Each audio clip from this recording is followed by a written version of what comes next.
Kayla Scheer.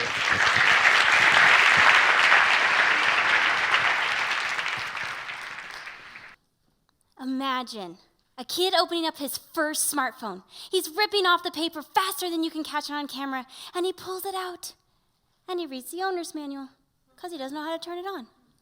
That's not the reality. He turns it on, he's working Snapchat, Instagram, Facebook within moments, and he's teaching you how to do more on your phone. So my question today is, why are we still teaching our students with the owner's manual? Are we creating mysteries they're captivated to solve? Are we letting our students play? Because if we do, and we use technology, then they are going to have learner autonomy, higher retention, and build these trendy 21st century skills that we're always talking about.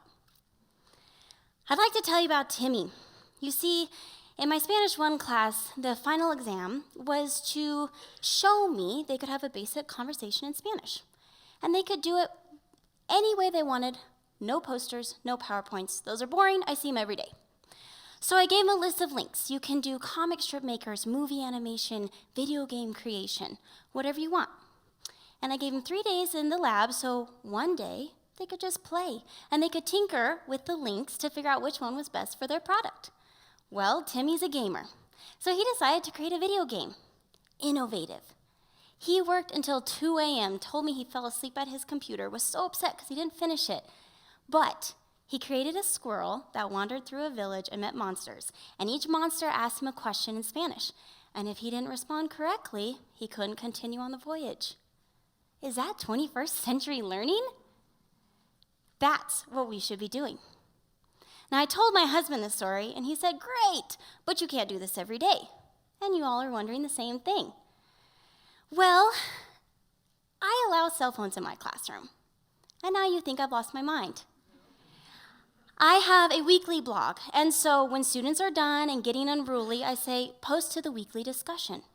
It's either practicing Spanish or it's a culture question I don't necessarily have time to teach.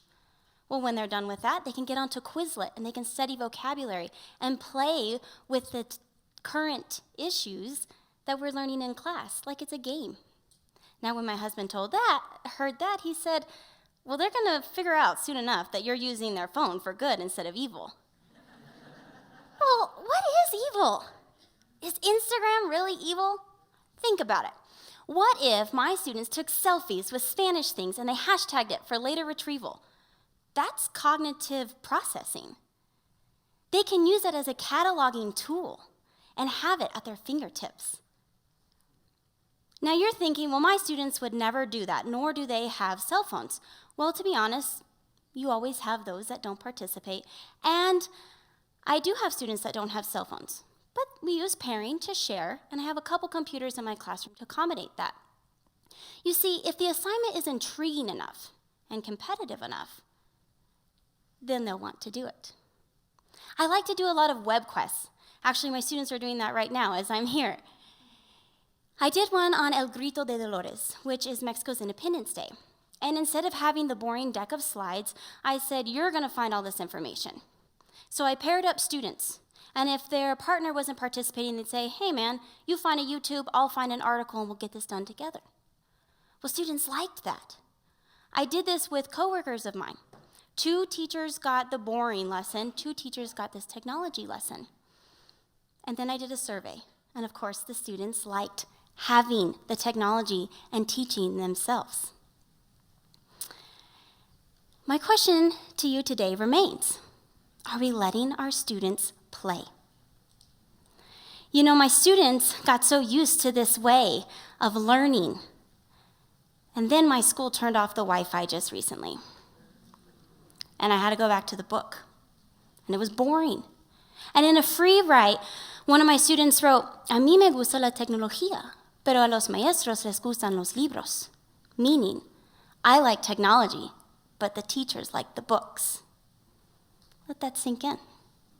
Think about that. You see, I want you to think about how you teach yourself. There's that leaky sink in the kitchen, it's driving you nuts. So you get onto Google, you find a YouTube, you find a how-to article, you fix it, it's on demand. That's how students want to learn. They want the learning at their fingertips. So my challenge to you is don't give students an education, but make them want to take it.